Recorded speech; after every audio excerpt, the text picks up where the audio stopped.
बारामती विधानसभा पोटनिवडणुकीसाठी आज मतदान पार पडतंय। उपमुख्यमंत्री सुनेत्रा पवार या निवडणुकीच्या रिंगणात असून सदर निवडणुकीकडे संपूर्ण राज्याचं लक्ष लागलंय। राष्ट्रवादी शरद पवार गटाचे आमदार रोहित पवार यांनी पिंपळी या गावात बारामती पोटनिवडणुकीसाठी आपल्या मतदानाचा हक्क बजावला आणि हा हक्क बजावताना त्यांनी दोन भविष्यवाणी केल्या। पहिली भविष्यवाणी म्हणजे सुनेत्राताई 2.5 लाख मतांनी विजयी होतील असा त्यांनी एक आकडाच सांगितलाय। तर दुसरीकडे भविष्यवाणी केली आहे जय विरुद्ध युगेंद्र पवार अशी बारामती विधानसभेची पुढची निवडणूक ही पवार विरुद्ध पवार असू शकेल।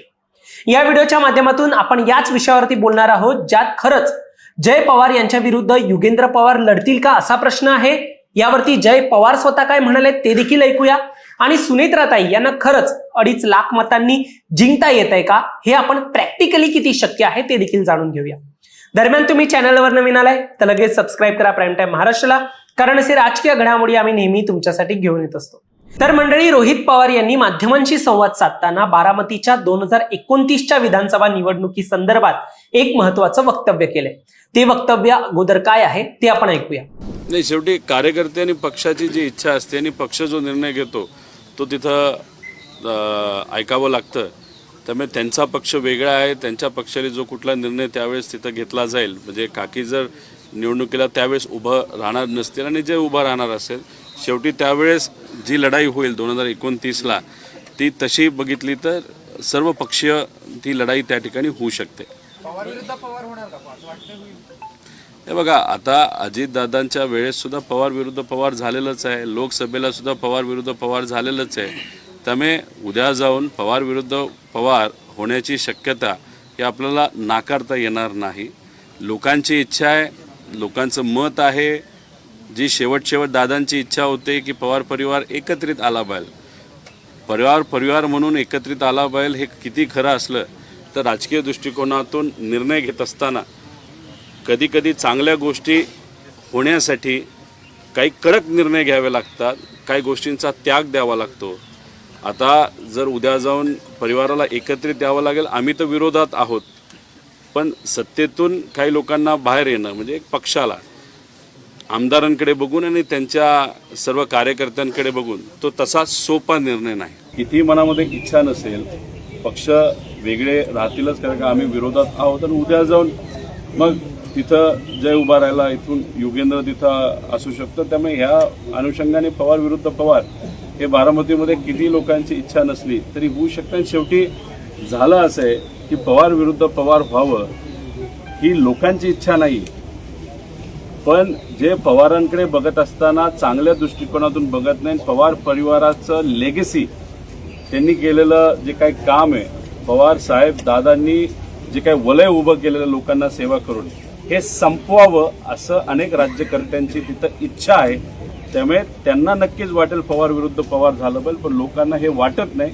तर बघा, आता बारामतीत 2029ला पवार विरुद्ध पवार अशी निवडणूक होण्याची शक्यता असल्याचं रोहित पवार स्वतः म्हणतात। मात्र यावर जय पवार आणि अजित पवारांचे बंधू आणि आमदार रोहित पवार यांचे वडील श्रीनिवास पवार यांनी आपली प्रतिक्रिया व्यक्त केलेली आहे। श्रीनिवास पवार यांनी प्रथम तर जय पवार आणि रोहित पवार यांच्या वक्तव्यावरती नाराजी व्यक्त केली। आणखी बराच काळ आहे, 3 वर्ष मोठा कालखंड आहे, त्यामुळे आजच्या दिवशी या गोष्टी बोलायची गरज नव्हती असं श्रीनिवास पवारांनी म्हटलं।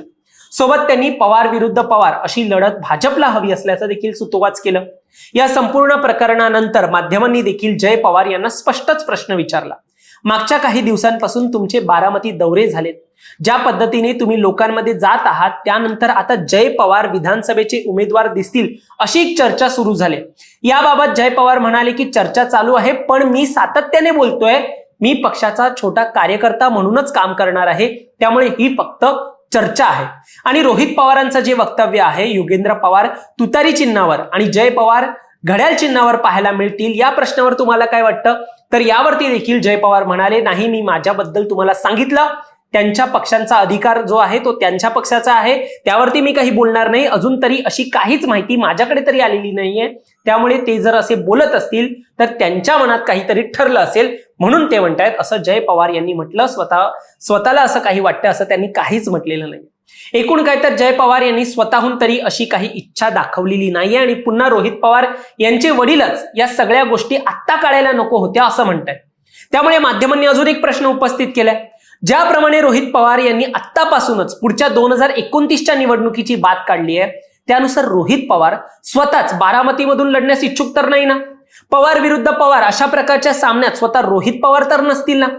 तर यावर देखील जेव्हा माध्यमांनी रोहित पवार यांना प्रश्न विचारला की 2029 साली बारामतीतून निवडणूक लढणार का तुम्ही, तर यावर स्पष्टीकरण देताना रोहित पवार म्हणाले, मी कर्जत जामखेड मधून 2019ची एक लढाई लढलो, त्यानंतर 2024 साली तिथूनच मी पुन्हा एकदा लढलो. आता तिथे वेगळ्या पद्धतीचा एक दबाव आहे, म्हणजे जामखेडमध्ये कर्जतमध्ये एक वेगळ्या पद्धतीचा दबाव आहे. रोहित पवार परत विधिमंडळात येऊ नये यासाठी आर्थिक ताकद 2024 साली लावली गेली होती. आता पण त्या बाबतीत तयारी सुरू आहे, पण मी तिसऱ्यांदा सुद्धा कर्जत जामखेडमधूनच निवडणूक लढणार असल्याचं स्पष्टीकरण रोहित पवार यांनी दिले. आता विषय आहे दुसऱ्या भविष्यवाणीचा. पहिली जी काही घडामोड होती ती मी तुम्हाला सांगितली. आता दुसरी भविष्यवाणी, सुनेत्रा पवार यांना 2.5 लाख मतं मिळू शकतात का? हे जेव्हा रोहित पवार म्हणतात की त्यांना 2.5 लाख मतं मिळू शकतात, तर यावरती प्रॅक्टिकल बघायचं झालं तर मागच्या 2024च्या बारामती निवडणुकीत, त्या बारामतीच्या विधानसभेच्या निवडणुकीत अजित पवार यांना जवळपास 1,81,132 मतं जी आहेत ती मिळाली होती. आणि युगेंद्र पवार हे शरद पवार यांच्याच पक्षातून लढल्या कारणाने त्यांना देखील, आणि अजित पवारांच्या विरोधात लढले होते त्यामुळे त्यांना देखील 80,233 मतं मिळाली होती. महत्वाचं म्हणजे यावेळी शरद पवार यांच्या राष्ट्रवादीचा सुनेत्रा पवार यांना पोटनिवडणुकीमध्ये पाठिंबा दिला गेलाय. जर आपण दोन्ही आकडे एकत्र करतो मागच्या निवडणुकीचे, तर म्हणजे एकूण एकसंघ राष्ट्रवादीचं मतदान आपण पकडलं तर जो आकडा आहे तो 2,60,000 पेक्षा जास्तीचा जातोय. त्यामुळे रोहित पवार यांनी दावा केल्यानुसार 2.5 लाख मतं अशा प्रकारे पार होतात. पण मंडळी, मतदान किती होईल, किती टक्के होईल, त्यानुसार देखील एक आकडेवारी ठरू शकते. जर मतदान कमी झालं तर याचा फटका बसेल, पण सुनेत्रा पवार हेच विजयी होतील असा ठाम विश्वास सध्या बारामतीमधून व्यक्त होतोय. तुम्हाला यावर काय वाटतं? तुमचं मत देखील आम्हाला कमेंटमध्ये सांगा. आणि असेच राजकीय घडामोडी पाहण्यासाठी सबस्क्राईब करा प्राईम टाइम महाराष्ट्राला. धन्यवाद.